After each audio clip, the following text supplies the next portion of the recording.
করে তুলুন।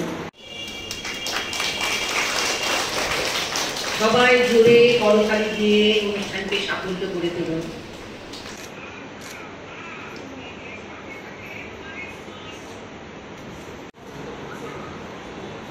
আমাদের অতিথিদের ছাত্রীরা শেষ হলো, এখন উদ্বোধনী সঙ্গীত।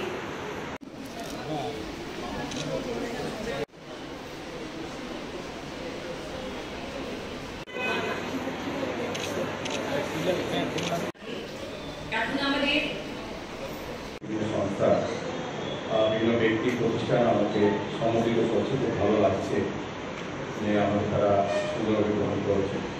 তো আজকে মহিলা আদিবাসী সমিতির পক্ষ থেকে যে সম্ভাবনা দেওয়া হয়েছে তাতে আমি তাদেরকে অনেক অনেক ধন্যবাদ আর কৃতজ্ঞতা প্রকাশ করছি।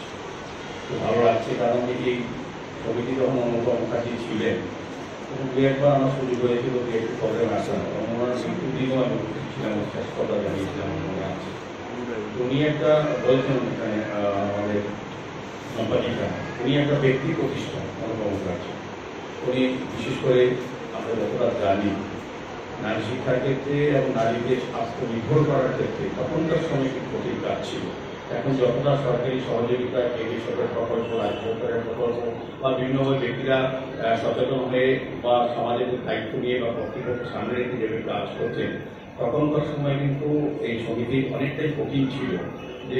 যে সকল মায়েদের কথা ভাবতেন, যে সকল শিশুদের কথা ভাবতেন, এটা কিন্তু অনেকটাই কঠিন পরিশ্রম ছিল। তারা কিন্তু সেই কাজটা করে এসে এটা চিন্তা ভাবনা আজকে সরকারি পর্যায়ে কিন্তু বিভিন্ন জায়গায় হচ্ছে, বিভিন্ন ব্যক্তি প্রতিষ্ঠান কিন্তু সামাজিক সংস্থায় কাজগুলি করে যাচ্ছে। এটা একটা বিশেষ আমি বলবো যে বিষয়টা দেখিয়েছেন তৎকালীন সময় আজ থেকে কিন্তু এত বছর আগে 1953 সালে প্রথম প্রতিষ্ঠা হয়েছিল। 64 সালে যারা কলেজে রেজিস্ট্রেশন পেয়েছিল, তারপর তারা কিন্তু পিছিয়ে পড়া মহিলাদের ক্ষেত্রে, বিশেষ করে যারা গরিব অংশের মানুষ, যারা আর্থিকভাবে দুর্বল এবং শিক্ষার ক্ষেত্রে তারা অনেকটাই পিছিয়ে ছিল, তাদেরকে সবল করা আর্থিকভাবে এবং শিক্ষাগতভাবে তাদের এবং তাদের পরিবারের সন্তানদেরকে শিক্ষিত করার দায়িত্ব কিন্তু তারা নিয়েছিলেন। তখন তাদের এতটা সুযোগ কথা ছিল আমি জানি না, তখনকার পরিস্থিতিতে কিন্তু তারা কাজটা করেছিল। এবং সেই ক্ষেত্রে কিন্তু শুধু শিক্ষা না, পাশাপাশি তাদেরকে আত্মনির্ভর করার জন্য যে প্রয়োজনীয়তা ব্যবস্থা গ্রহণ করা, ট্রেনিং করা বা তাদেরকে উপযুক্ত করা, তাদের মানসিকভাবে কখন তৈরি করা, তারপর তাদেরকে বাইরে থেকে বের করে এনে তাদেরকে আত্মনির্ভর করার জন্য বিশেষ গুরুত্বপূর্ণ, যেটা এখন আমাদের সরকার চেষ্টা করছেন, কাজ করছেন এবং মহিলাদেরকে সবচেয়ে বেশি আমাদের কেন্দ্রীয় সরকার গুরুত্ব দিচ্ছে। আমার প্রধানমন্ত্রী মহিলাদের আত্মনির্ভর করার জন্য যত রকমের স্কিম আছে, এবার বাজেটে দেখেছেন মহিলাদের প্রতি সবচেয়ে বেশি সুযোগ করে দেওয়া আছে। যাতে আমাদের বিশ্বাস, আমরা এটা বিশ্বাস করি এই মমতা একাডেমি এবং বা মহিলা আদিবাসী মহিলা সমিতি তারা যে চিন্তা কাজ করছে, যদি আমাদের দেশের নারীদের আমাদের তাদের মূল্যায়ন করতে পারি, তাদেরকে সম্মান জানাতে পারি, তাদেরকে আত্মনির্ভর করতে, তবেই দেশ এগিয়ে যায়।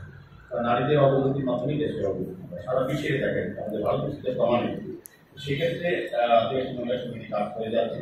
ওনারা অনেক দাবি রেখেছেন, আমাদের সম্বোধনার পাশাপাশি এটা বলবো বিশেষজ্ঞতা আছে, ওনারা যে চিন্তা ভাবনা করে কাজ করছেন, তারা আমরা দেখেছি যখন যারা আর্থিকভাবে দুর্বল মহিলারা যারা পলিটিক্যাল কাজ করে বা কোনো কাজ করে বাধা হয়, তাদের ছেলেদের শিক্ষার দিকে তারা দেখতে পারে না, তাদের বেঁচে থাকার ব্যবস্থা সবচেয়ে চিন্তা হয়।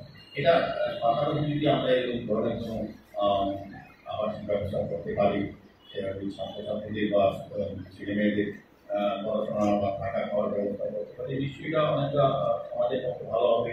সমাজের অনেকটা যে আজকে পড়াশোনা থেকে বা শিক্ষা থেকে দূরে থাকতে যেমন বিশেষ করে দেওয়ার চেষ্টা করেছেন, বিশেষ করে তারা সমাজ যদি কার্যকলাপ যুক্ত হয়ে এসেছেন, অর্থনীতি হোক বা লাভ দেওয়ার জন্য হোক, মহিলারা রাজ্য করছেন, ভ্রমণ করছেন, এটা একটা বিশেষ দিক।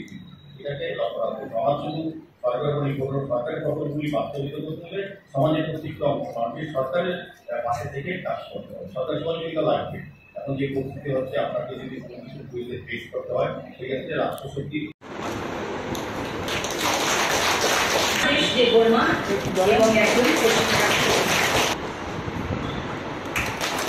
আমাদের সমিতি তৈরি পাঞ্জাবি উপহার দেবেন। আমাদের সমিতি তৈরি পাঞ্জাবি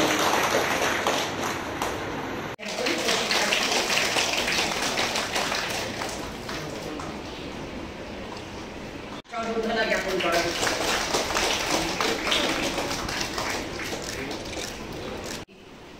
পরিবেশন করবেন আমাদের রাজ্যের শিল্পী